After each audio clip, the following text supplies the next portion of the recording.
بعضی‌ها در درون تلفن هاتون زنهای لوچ دارین. او زنهای لوچ که تماشا میکنی همچه تصور کن که او مادری تا خواهری تا خود تماشا کیسه مرد زنهای بیگانه نیست. و در جای انمو تلفنت آمدگی را نگو که این کی باشد با هم تدیده او این خدا زده کی باشد. او خدا زده وقتی تو تماشا میکنی خودتی خدا زده.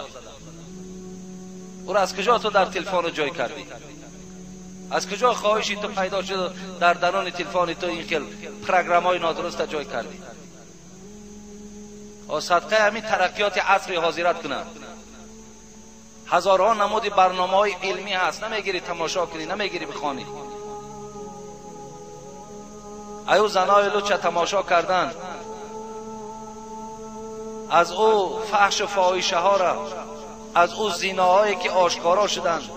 آخه همه تبلیغ یهود های و شما را دیوانه کردگیان، شما را بیعقل کردگیان، شما را تمام همون گوهر قیمتی که خدا برای شما ایمان و علم بود همون را از شما کشیده گرفته است.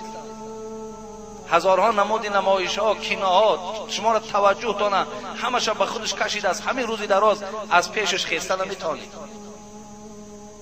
یا کی وقتی فکری تو میاود کی کلای تو یگان چیزی را کشفیات میکنه فقط در پیش چشمت همون زنای لوچانو در پیش چشمت گویم یگان با حافظی نمید کوی دوکی دیگر های تمام دیگر هیچی نداری تو.